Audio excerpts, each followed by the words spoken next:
shoot a shot. I'm coming in hot.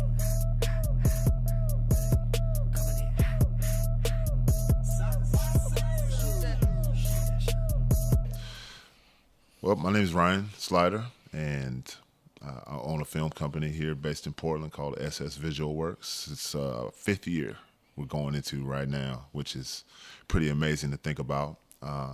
2018 is summertime when it all kind of came together unexpectedly, and really some people know about it, but a lot of people don't probably at this point. But I just was trying to help a few local high school athletes where the coaches, I knew their coaches really well, and they were like, Slider, man, we need some help getting these guys some film, getting their names out there. And I didn't even know who those kids were. They were both really, really good players, prominent players in this area. Mm-hmm. One of them's named Marcus Sahonis. The other is Aaron Deloney. They're both in college right now. At the time, they were juniors in high school, and these were the two best players in our state. So I got to know these guys and realized real quickly that everybody knew who they were except really me. But anyway, put some cool film together and, just trying to help them get their names out further because they both wanted to play, for a long time.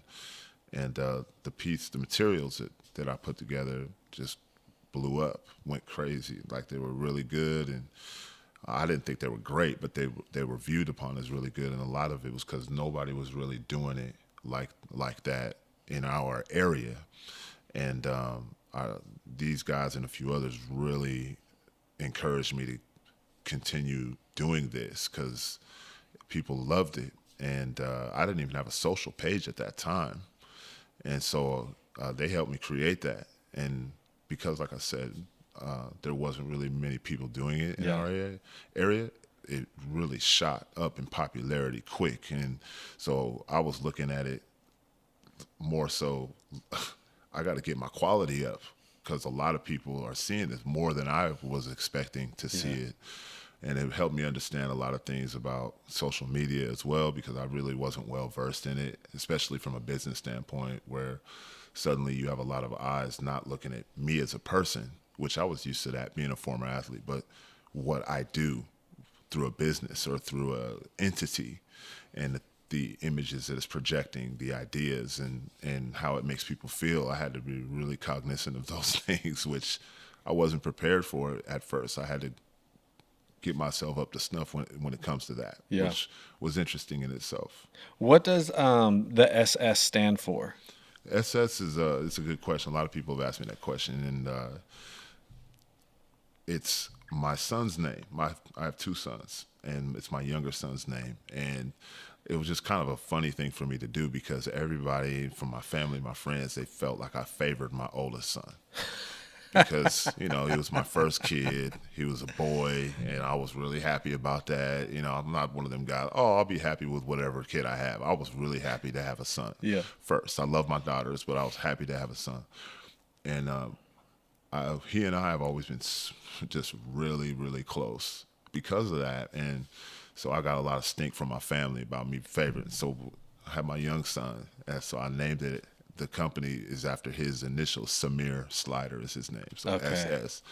And so I was like, look, I'm going to name this company after him. It's real popular. It's doing really well, and it's named after him. So stop saying I favor my older son because I'm showing love to all my kids.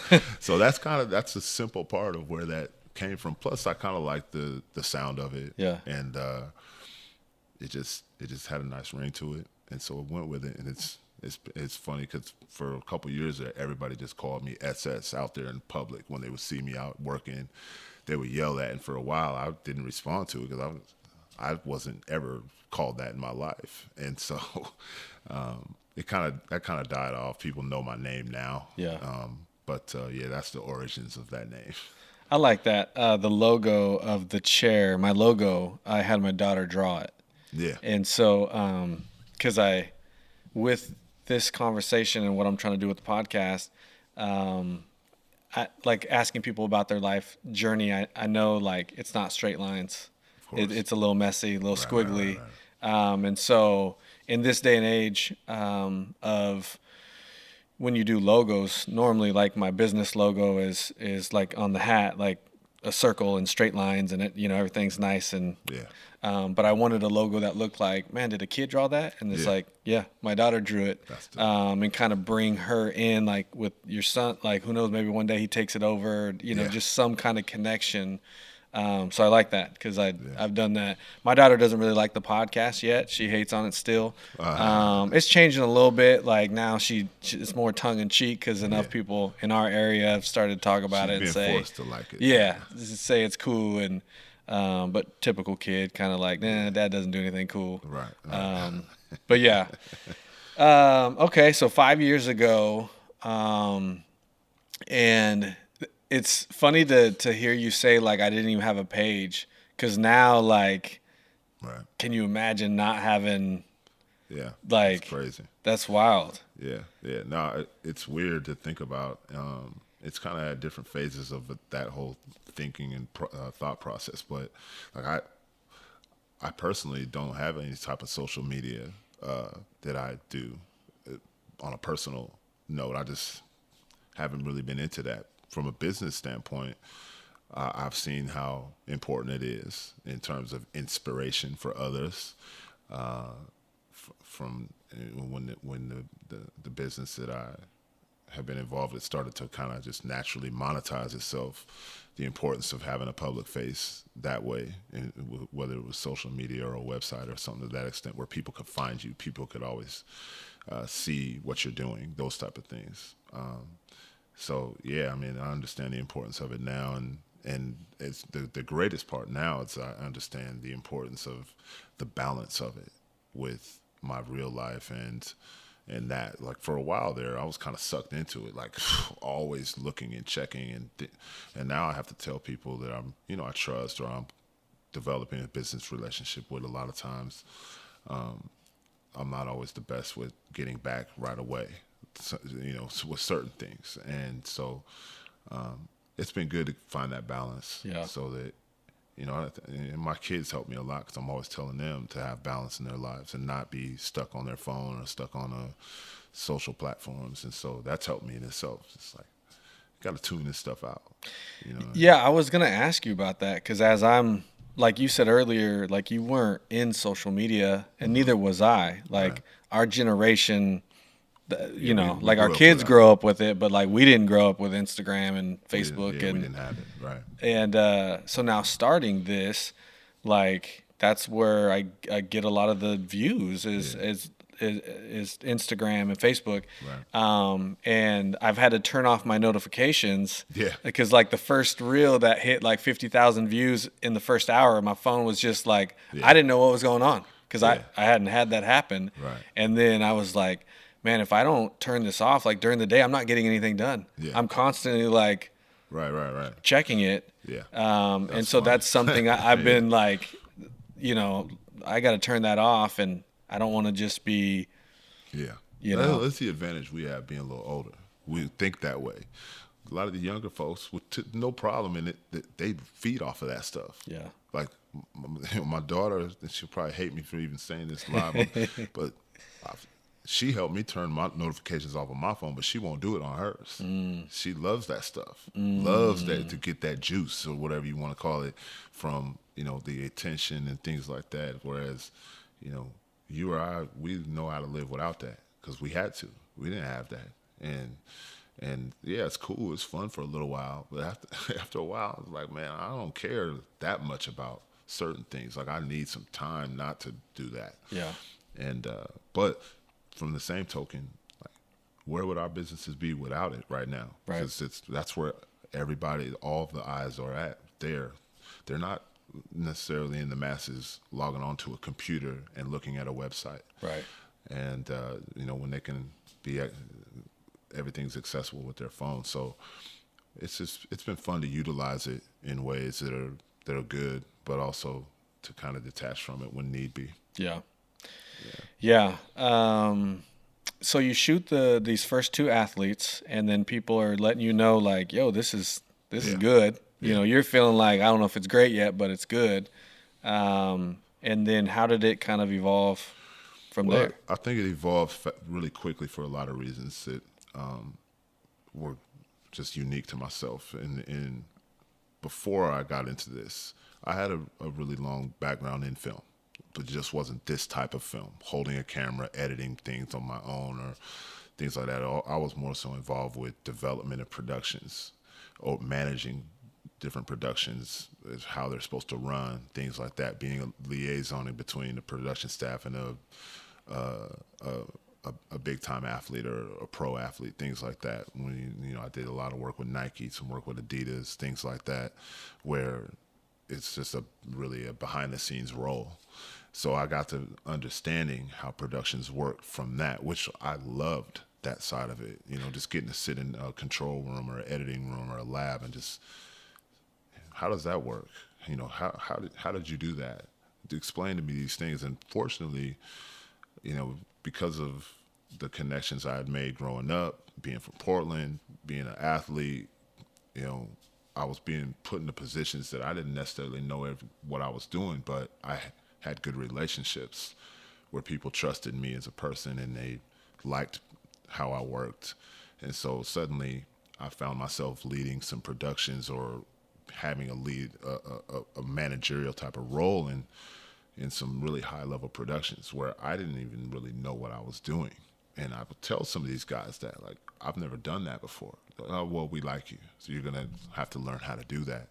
And so that's when I started learning more and more about the art of film production and everything that goes into it from start to finish and how to execute it. And so I still do things related to that that people just don't always see. Yeah, which is totally fine.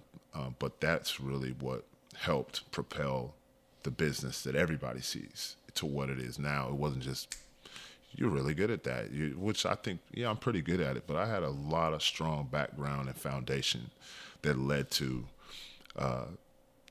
this side of the business that I do now, which is very public facing and very involved in the community.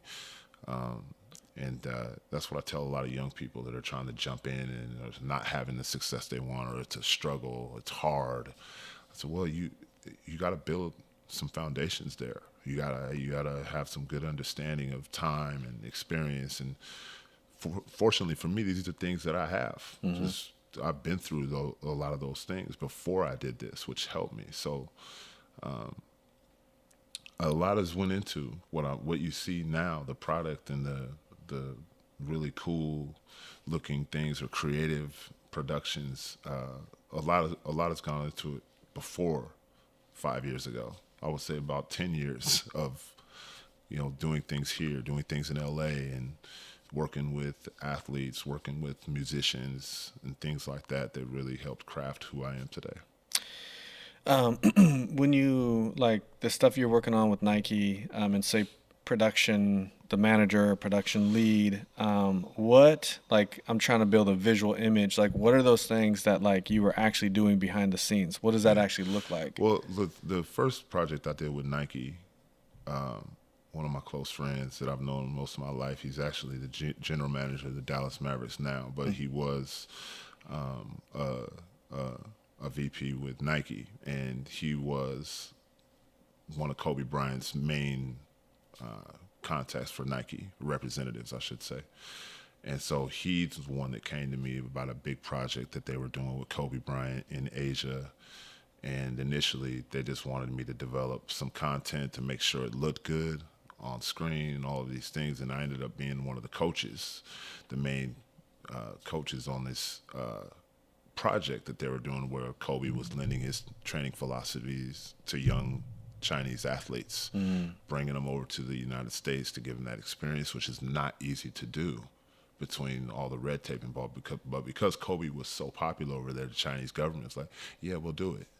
We'll do it. Wow. Otherwise, they would have never let that happen. But that was the first real production that I got involved with just kind of overseeing how everything was supposed to look, leading a bunch of young individuals involved in a production, working with the production people, working with Kobe and his team to make sure that they liked what they were seeing and what was happening, because it was ultimately Kobe's name involved with that. So that was my first project in the film industry. It was huge multi-million-dollar project with Nike on one hand and Kobe Bryant on another. And so it was a great start. It was a interesting start to everything that I'm doing now. Yeah.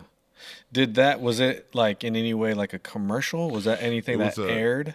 It was a documentary series that aired mainly in China. Okay. And that was back when DVDs was real hot and everything. MP3 or whatever streaming services hadn't really exploded. This is in 2008. Okay. And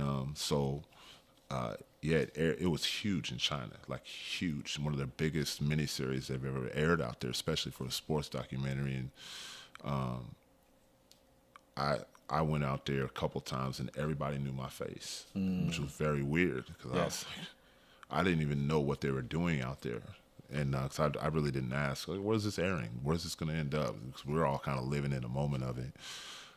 But yeah, it's available if you look up Kobe Meant To on YouTube. You'll probably see a lot of stuff related to, and Meant To is a Chinese word that stands for disciples. Kobe's Disciples was the title of this piece. It was a really big influential piece out there. Okay. Yeah, I'm sure Daniel can throw a link in there or something that links to that. Yeah. Yeah. So after that experience, is that like, did you feel like I want to be in this space? Yeah, somewhat. At the time, I started doing that. I was teaching and coaching at a high school, a private high school in LA, and that was fun, but it wasn't really me.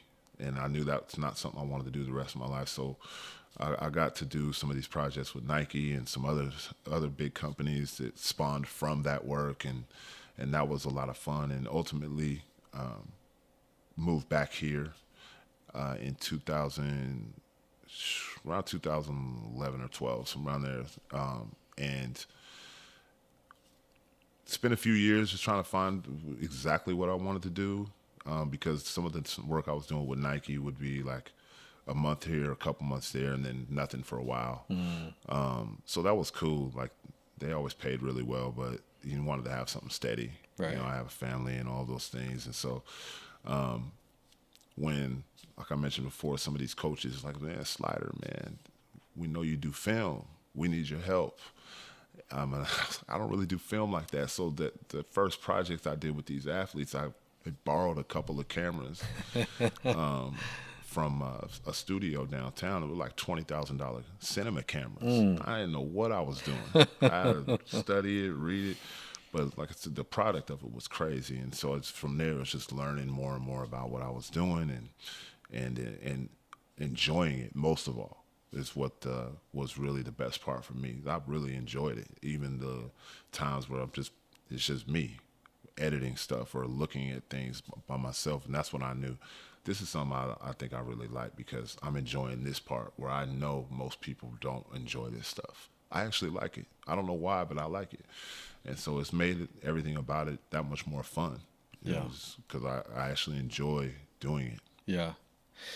When did it start to transition into like, yo, this is going to be a business? Like, right. I'm helping a little bit, doing some stuff, but then, whoa, this is...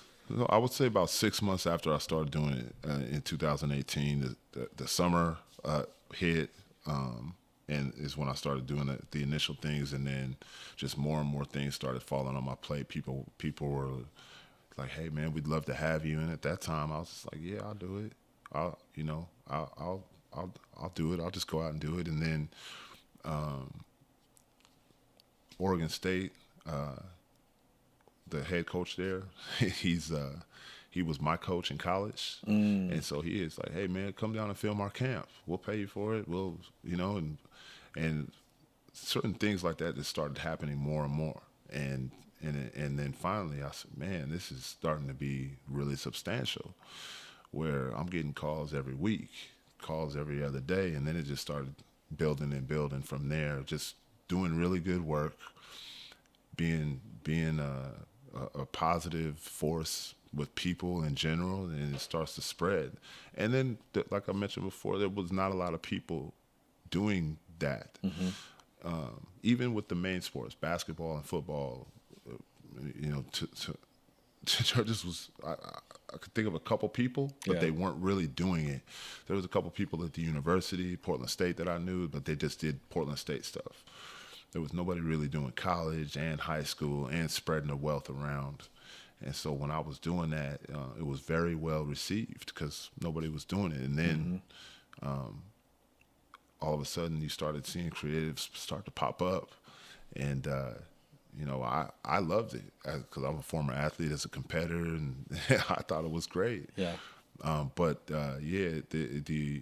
when it started growing and the popularity side of it was huge, it was about 6-7 months after that, the initial start, when the monetization side of it started to kind of grow and catch up to, you know, how much everybody loved it, which I didn't really know exactly how to handle all of that. I just was really, you know, calm about it.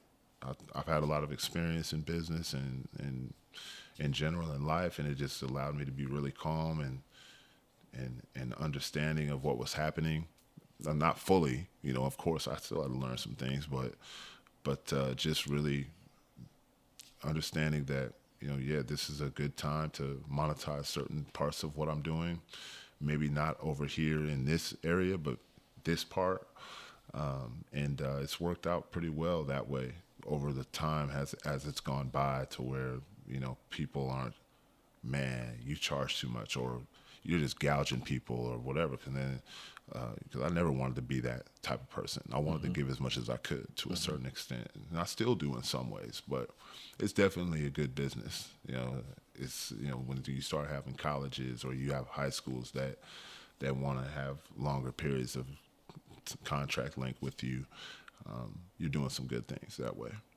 When you first started shooting, I've had a lot of people, you know, on here so far. I would say most of them, that regardless of what they did, orthodontic guy, regardless, they kind of started doing some stuff for free at first. Yeah. And so people could see, what is this? Yeah. Like, what do I even want to pay for something? Like, that's been one of these things with the entrepreneurs that have been on here, that most of them said when I first started, I had a photography guy down in Salem who a lot of people know in that area.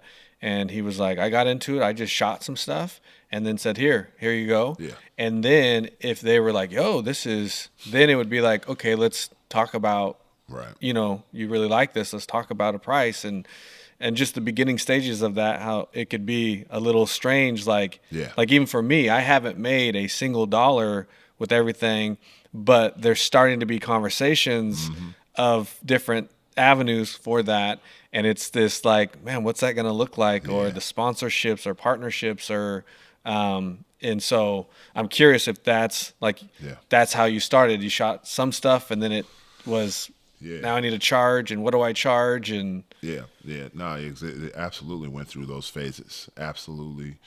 My mindset was always, to a fault, really, I had to be talked out of some things, by wise people that I trust. But like, I gave a lot of my time, and I really just wanted to genuinely help people. And I still have a lot of that in me. And that's how that started. And I think that's what was the bridge to having a successful business, was that I really was out there giving a lot of effort in places where just people weren't. And it wasn't like I was strategically thinking that. It's just, that's how it happened. And especially when I started branching out to other sports other than basketball and football, is when things really took off. Because just for whatever reason, there just is not a lot of film producers that are doing sports that focus on soccer, or they focus on volleyball or lacrosse, things like that, where I found curiosity in all of those sports after I kind of opened my mind to them. Soccer, I always loved that sport, just because I played basketball professionally overseas. And so it was easy for me to do that sport. But some of the other ones were a little, you know, volleyball and lacrosse. I didn't know anything about those sports. So once I got into them, it was a lot of fun to do. And it's, you know, it's been so many people coming at me about those sports that I've tried to get others to jump in there. I've gotten a couple, but most people just don't want to. Interest is not there. So Yeah, people from basketball and football, they show a lot of love. They love what we do, but especially to some of those other sports, they really appreciate the attention and the, get, allowing them to get their teams and their names out there more than they would have otherwise.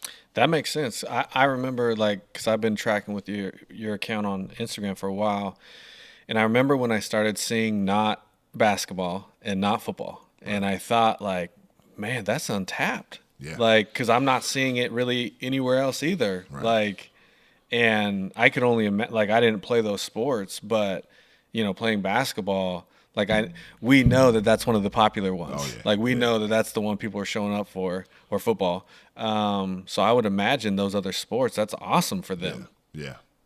No, people. My business grew substantially when I started doing those other sports. First year, I really just did basketball and football, and I didn't know. Even the last couple of years, I really didn't know everything about the other sports, even though I was more into them. But just the nature of our country and who likes what. But the soccer stuff and the volleyball times a year, which are a little more year round now with club competition in those sports. Yeah. Those are becoming more and more popular. I'd like to think I had a lot to do with it in this area, but I think it's just naturally those sports are growing, and so I'm growing with them. I feel like. Yeah. There's a younger kid. Is it Newton? Hunter. Hunter Newton. Uh-huh. Was he kind of like? Is he doing his own thing, or was he with you? I feel like I've seen him with you, but Yeah, we do a lot of work together now. I would say we just work together now, but Okay. it's not a situation where he necessarily has ever worked for me. gotcha. He got into it about a year ago now, and he just asked if he could shadow me and come along on some different games that I was involved in and different sports, and I was like, yeah, of course. So we spent a couple months doing that, seeing if it was what he really wanted to do, and he did. He loved it. I kind of just, he had hit me about it, and I said, yeah, I got some games coming up I'm doing, and I remember it was a Lake Ridge football game, and he had never shot anything before, film-wise. I said, hey, doing this Lake Ridge football game, you should come along. And I never knew it, but he was really nervous. He was scared. He thought he was going to let me down. He thought he was going to just completely mess up. And he came out there, and I was like, man, just act like you know what you're doing. Yeah. And that's enough for me. And he did a really good job. I mean, now he's way better than that first time he was out there. But we put some stuff together, and the film that we put together blew up and went crazy. Everybody loved it. And just that, for him, that being a part of that and people knowing he was a part of that shot his confidence way up, and he just kind of took off from there. Now I have kind of some problems him being overconfident sometimes. You know what I mean? Like, yo, just ease down, man.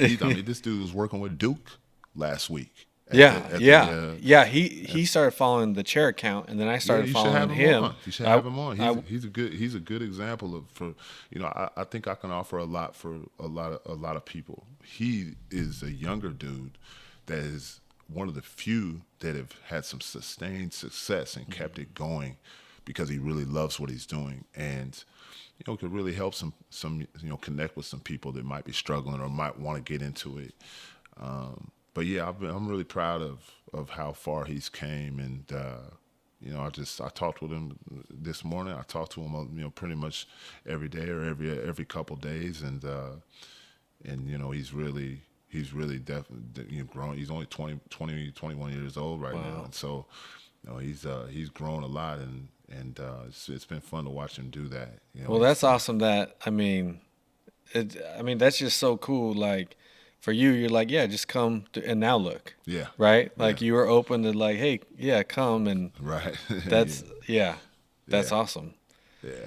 I do feel like since you've been out doing your thing for years, like, I do feel like that's motivated others and encouraged others to, like, to see what potential's out there and, like, wow, this is so, I mean, that's got to be a cool feeling, like, yeah, especially as athletes, like, doing podcasts, there's a million like 2 million podcasts. Like Yeah, I know like podcasts are everywhere, but like being a competitor and an athlete, I'm like, Yeah. so what? Yeah, that's Like good. if I just do what I need to do, like I'll focus Yeah, on that. yeah, Like yeah. It's interesting from that. It's just like I view that as healthy. It's just healthy competition. Yeah. Where there's just a lot of people that don't like competition. Yeah. Or they just. I mean, I see people putting stuff out there. It's like, oh, be your own person. It's okay to be like creative and all these things. Like, yeah, you don't know. I'm reading that, and I'm like. I'm looking at ways of it's gonna help me in the competition mode, just because I like competition. I don't think I'm the best at everything I do, but I enjoy trying to be. Yeah. Like I don't think I'm the most creative person that's around here. I know some really creative people that do some really, really creative things. And I can't do that. That's fine. You do that. Yep. Well, I'm gonna do this, Yep. and I'm gonna try to do something that's just as good or better. Just the competitive side of that. And then, whether it's a podcast or you're doing the creative films, that competitive side is fun. Yeah. It makes all the other stuff I love about what I do that much more fun to do it and to put out there and say, oh, there's that aspect of, winning or, oh, well, I'll win next time. I don't really look at anything as I'm losing anything. Right. Or there's always going to be another game or another opportunity to go out there and do the best that I can do. Right. What was the I don't know if it was the Pro-Am or when Peyton scored Yeah, 90 or Summer what, Pro-Am, like something was like I saw it on Sports Center or something got picked up big time. Yeah. Was that Peyton's game? Yeah, Peyton, and a lot of people try to forget about Mike James played in that game too. It was a duel. Like Peyton, he had 90-something points, whatever. Mike James had like 60, 70 points that game Yeah. too. And that's how I presented it originally was, two of Portland's best ever going at it, all that. ESPN had picked up on it. A lot of major outlets picked up on it, and ESPN, though, they're the ones that had the best deal. Like, hey, we're going to show it on every single one of our daily shows, from First Take to Pardon the Interruption. All of that was myself and this other photographer named Josh that's really good. He actually moved to L.A., but all of our stuff, and there was a couple of other people that did film photography as well. It was everywhere because it was a huge deal. There wasn't as much going on in the summertime, so everybody picked up on this story, and the way Peyton was doing it was crazy, and Mike as well. They're really both dynamic players. Mm-hmm. They're crowd favorites, and it was a good day for sure. And it was one of them. I think that was the first time that my daughter had to show me how to. Well, she actually did it for me to turn the notifications. That's what off. I was about to ask. I can't even imagine. It wasn't even me, really. I didn't even know what. I thought it was somebody else's phone. Just kept buzzing. And my daughter was like, "Dad, turn your phone off," because it was literally buzzing for like an hour straight. Yeah, that was the first time that the notifications haven't been turned on since. That was a while ago, but yeah, that Pro-Am was pretty crazy. It was very unique because like I feel like some of the things that happened in that Pro-Am this past summer's Pro-Am, I don't think we're going to see that anymore. Just because like Chet Holmgren, we were up there filming when he was playing against LeBron. Hunter and I were up there, and he broke his foot. And I remember talking to a few different general managers, NBA people, because I know a few of them, and they were like, yeah, you ain't going to see that again.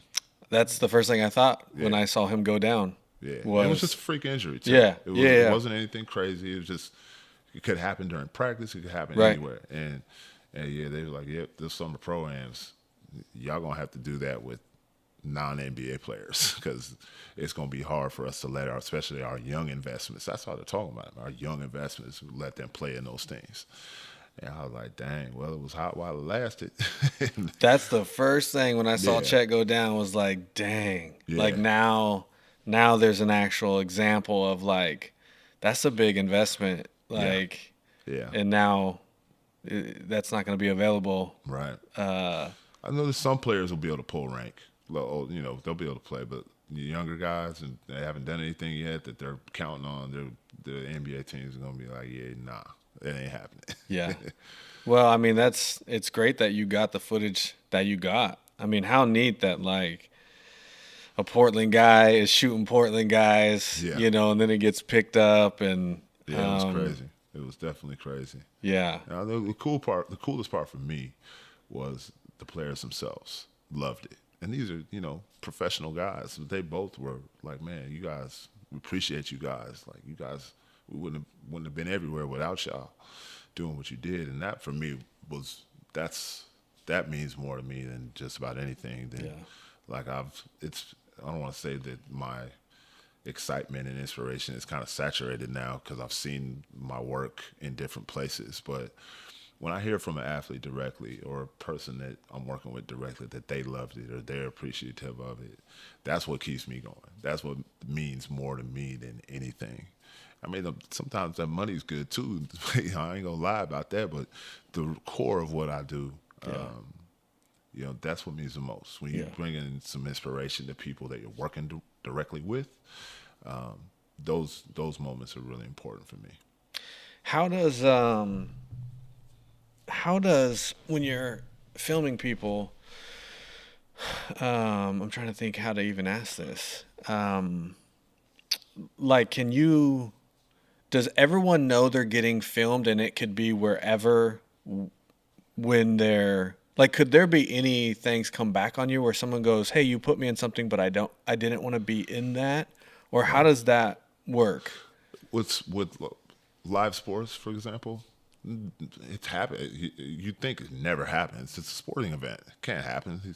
People are filming it, but it has happened a couple times where that's when I had to really think about what I was doing. Where there was a young player. We're out in Atlanta. He got crossed over, fell down, whatever. It was part of this other player's highlight mix. Didn't really put a lot of enunciation on it, but that parent was like, you're hurting my son. You're hurting his opportunities for college. Like, it happened during the game. So, like, what if SportsCenter picked up on that and put it on, like, you know what I mean? Like, it's the same thing. So every once in a while you get a coach or a parent or a player saying, please don't put this play out or don't this and that or whatever. But for the most part, people see me come in, they know whatever happens in this game is probably going to be seen by a lot of people. Yeah. And that's okay. I mean, some people, they'll even joke about it at this point. Like, man, there was a kid that Jackson Shelstad put on the ground. Great. The kid's a good player, too. But Jackson dropped him. And it was all on the film, too. And that kid came to me at the game. I was like, I already know that play's going to be everywhere. I said, y'all, I'll put some of your jump shots out, too, now. You did good. But, yeah, that play's going out there. But for the most part, it's positive like that. Yeah. It's positive. It's fun. People can joke about stuff. And every once in a while, though, there's people that maybe don't want stuff out. But if it's a live sports situation and I don't know you that well, like, come on now. Don't ask me that question. Right. That's not a good question. That's like you can't control that way. Right. But if it's more of a set, planned situation, I'll have some good conversations with people beforehand. Sometimes I was just working with a really prominent girls player the other day, and we were doing an interview portion of I'll say, look, how do you want this to go? Yeah. You want this to be about the team? You want it to be about you? You're one of the best players out here. And she was like, I'd like it to be focused on the team. So, sometimes real quick, like you can make your whole production based on just that little thing and go that way. And so sometimes it's important to have those conversations so you know what you're doing, so people know what's going to end up on screen and it's what they want to be there. Yeah. I was just thinking I hadn't thought about this with like when you show up to games. Yeah. The players, the coach, like that they could be like, "Oh, yeah. Like I don't want to get dropped." Like you lightweight could be affecting some of the style of play or the mindset of like, or like I need to do something to get on. Right. I hadn't really thought about that. Yeah, yeah. So most coaches are cool with it. They love it. Some are like, man, you can't be coming to our games. We lose every time you come. And it was funny because Jesuit, their men's team, they actually won the state championship this year. But the last few games I've went through last year, and they lost both times. And then this year, they drew. And they were like, man, you can't come to any more of our games because we just don't play that great. But then there's others, coaches like, man, every time you come, I'll never forget Jesse White. He's a really good basketball player for Barlow. He's playing in college now. him, his dad, his coach, every time they said, you come to the game, I swear Jesse gets about 10 to 15 extra points. That's because he's that amped up because you're there. And the crowd feeds off you being there. And those are the type of stories I love to hear. And it was true. We kind of looked back at it. I think Jesse, I'm a 10 to 15 of his games when he was in high school. I think he maybe had one subpar game. The other time, he was getting 30s, 40s, just going off. I mean, these are good teams. He played. I remember the game that kind of put him out there was against Jefferson when they had all their great players, and Jesse gave them like 30, 40 points. Just it was incredible. But yeah, there's a lot of unique stories like that. I mean, I feel like I play better when you're there. Yeah. Or when that camera lens is on, it's just something comes out of me. I don't know. When I hear stuff like that, That's awesome. It's like, man, that's hilarious. But it's really cool at the same time. Yeah. That's awesome. Yeah. So okay, let's go. Take me back. I know we talked a lot before we started recording. But take me back to your journey, how you got here, and what that's looked like. And I liked hearing sounds like we both as kids had this creative, artistic, that then now we're basketball players. And now we're finding that creative part again. No, exactly. From a very young age, for whatever reason, I had very good penmanship, and I loved writing. And from there, I enjoyed just writing creative ideas. And then I was always thinking about what that might look like on a film or on a television screen or something of that aspect. But you're 7 or 8 years old doing that. Had I not been interested in sports or a good athlete, maybe I would have pursued it. But I was a good athlete. I was really good at it. And everybody looked at me and they said, you should do that. You should go do that. And that's what I did for quite a long time, from young age to high school to college to professional. And it wasn't until I finished playing basketball that I started to slowly get back into the creative side of myself, which, it's hard for some people to believe. Like, yeah, I really was thinking about this when I was 8 years old. They're like, oh, no, you weren't. There's no way. And I definitely was into it then.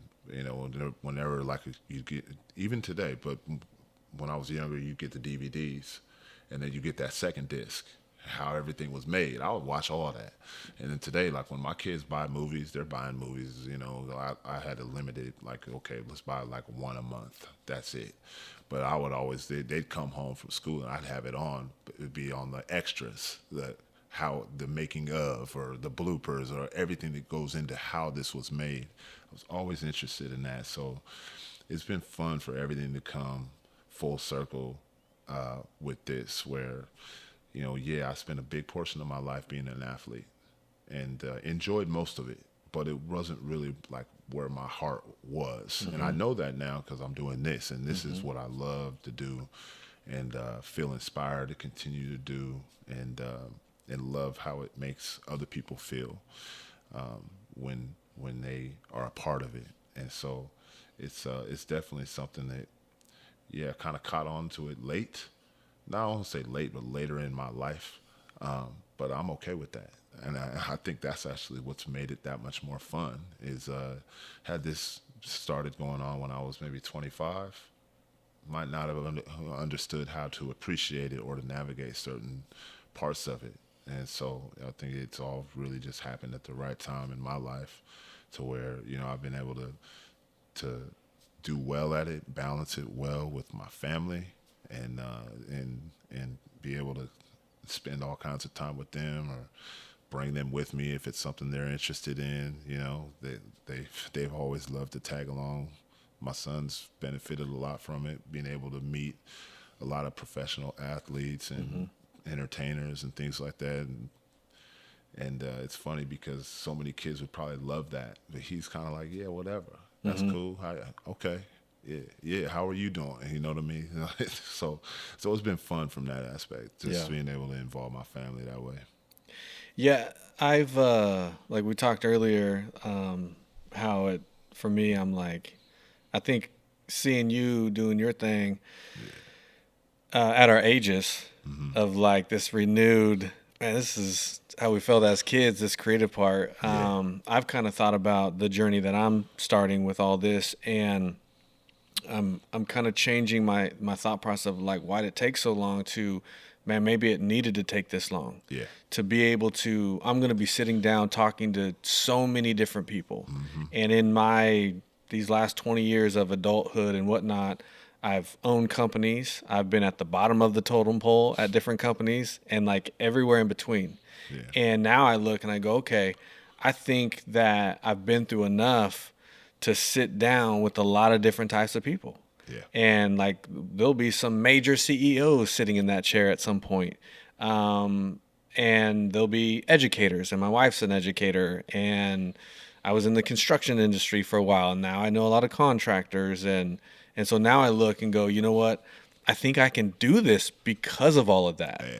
I used to view it as like, because like me personally, I had a company, but then it went bankrupt, and I had a house foreclosed on. I had a car repossessed. Like I was up and down, Yeah. and now I'm kind of back going up.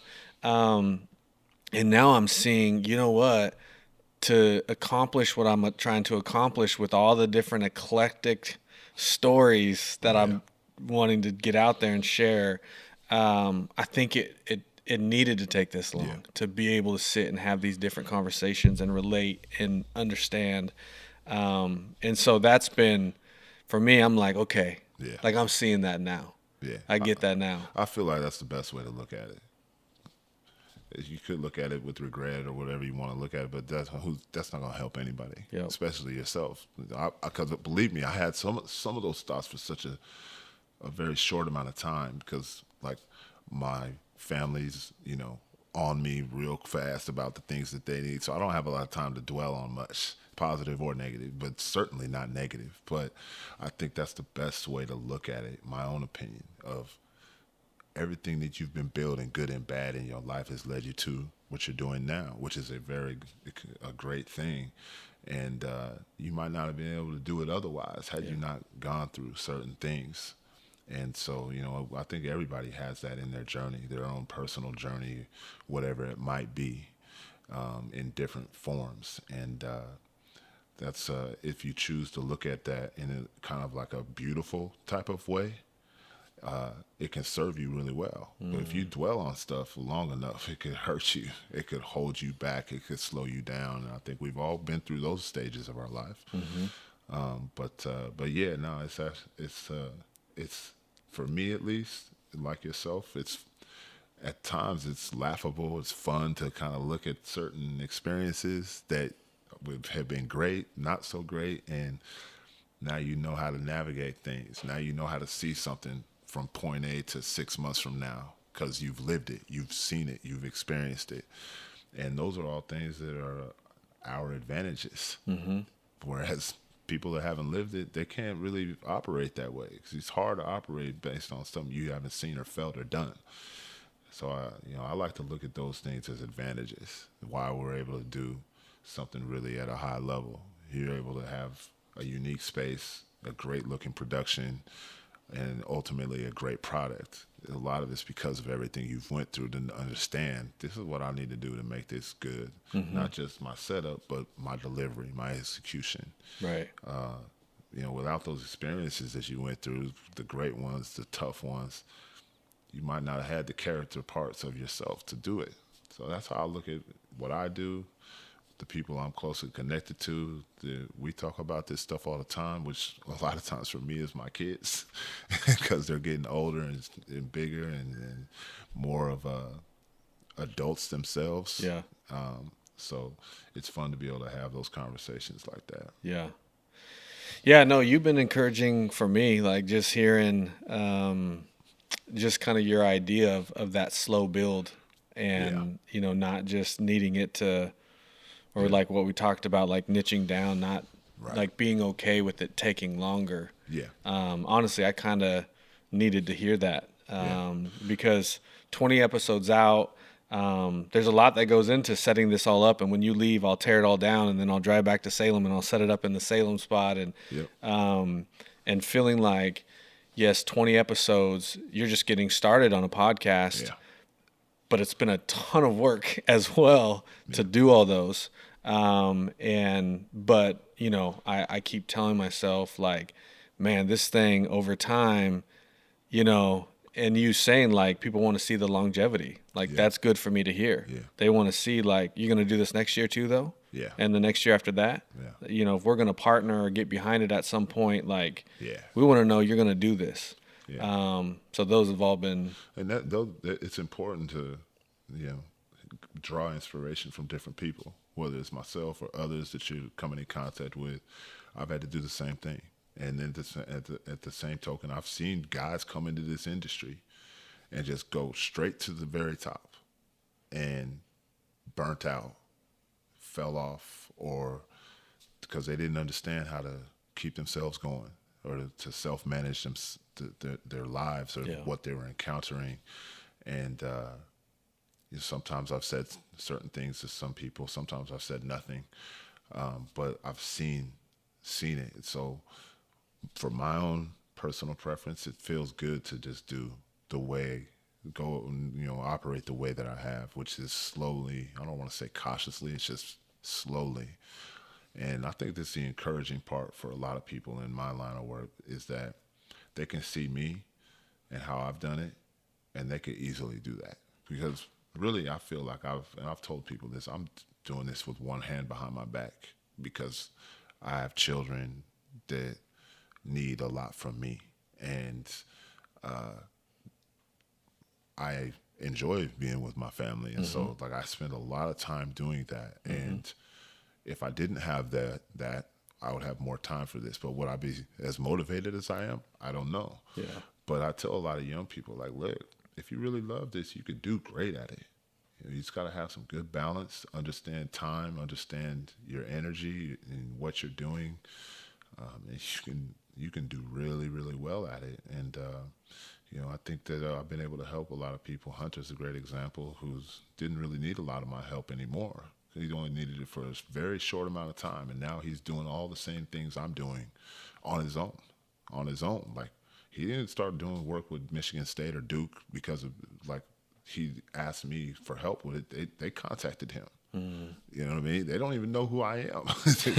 Like I've got a lot of clients and contacts like that too, but right. I'm just saying that's the level of growth that people can have in this industry, which is really cool to see. Right. Well, that's awesome that you have inspired and been open to like letting him shadow, and maybe there's been others that have watched what you're doing. It definitely seems, from my perspective, definitely seems like you've kind of been that pioneer. And because now I'm definitely seeing more video, but that's awesome. Yeah. I mean, that means you're doing something that people are watching, and it's inspiring them to do it. And you know, I mean, it's. I can take credit for certain things, but it's funny because I was doing a lot of this stuff out here for the first time in certain ways, but there's still people that I had to call and had to draw from. You know, there's people that are way more talented than me at this stuff. They just didn't really have an interest to go do it publicly all the time. And I think that's what I did pioneer, is doing this as a business full time. And, you know, there's one of my old high school running mates, Nick Taylor. He can do this stuff in his sleep. And that's when I first started this, that's who I was going to. I was knocking on his door at midnight, like, yo, I need help with this. Let's go down to your basement and let's look at the computer for an hour at 1 a.m. and you know what I mean? Like, that's the type of stuff I was doing early on. But yeah, a lot of people, they'll look at me like I was the first dude doing this, but I still needed help too. Yeah. So there's been other people that was here before me doing stuff, but just maybe not at the level that I chose to take it to, or that it naturally went through because of the time of society we were in. But because of some of those people like Nick Taylor's and some of these other people, Bill Davenport from White and Kennedy, who's been doing this ever since Bo Jackson and Michael Jordan type of ads. I didn't even know he was based here in Portland or who he was until I started working in this industry. But just being able to get information from them, that kind of really set me up to have success to what I'm doing now. And I felt obligated to show them dudes some love by saying their name. But Oh, yeah. But when people see what I'm doing out here, they had a big role in that. They had a really big role in that. Well, I appreciate you coming by. I know you got to get going because we spent most of the time talking up front, which it seems like I do that occasionally. That's okay. But I appreciate you. It serves its purpose, that's for sure. Yeah, I appreciate you doing this. Anyone you would think that would be a fit or, just pushing what I'm trying to do. It definitely seems like this conversation is mattering to people. And people are tuning in, so. Yeah, I agree with you, man. Appreciate you. Appreciate it, man. Cool. Thanks, man.